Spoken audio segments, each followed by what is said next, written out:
So I'm back after a little hiatus for eyeball surgery, and I thought I'd share a little bit about that experience, what was going on, and provide a little education about the old eyeball.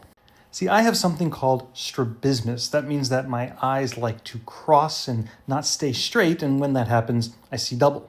But because from childhood into adulthood I was able to control it most of the time, I have what we call binocular vision. Both of my eyes do like to work together, and so therefore I do see double when they're not working together.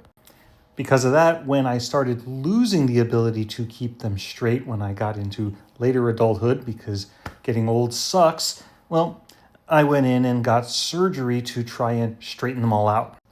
The way they do that surgery, trigger warning for those who don't like graphic eyeball commentary, they cut the eye muscles off, move them to a different location, and then sew them back on so that now that eye muscle is either stronger or weaker, and it adjusts how they're all lined up. The problem, though, is I can't seem to ever do any kind of surgery without having some complications. And so many years ago, when they did this eye surgery, what happened is during the healing process, I lost the ability to see not double anytime I looked to the right. In other words, before, while it was hard to, for example, look at things far away without my eyes going double, instead, to the left, everything was fine, but to the right, I could never not see double, even in regular day-to-day stuff. And that sucks. So I had not one, not two, not three, but 4 more surgeries over the last few years to try and correct that. This meant doctors were adjusting like this muscle and this muscle and this muscle and this muscle, lots of adjusting of muscles.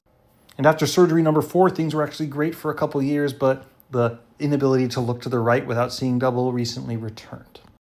Anyway, you can probably tell that one eye is a little bit more inflamed and can't quite open compared to the other still.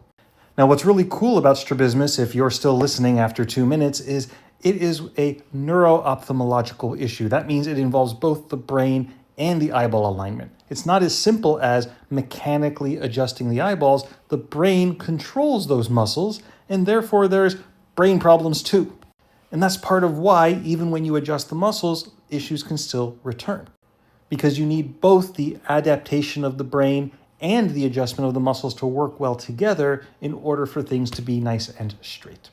So will this one work? I don't know. We'll see. And I guess I'll let you know if you give a crap later in the coming months. So there you go, your little primer about strabismus, eye surgery, and how much fun it is.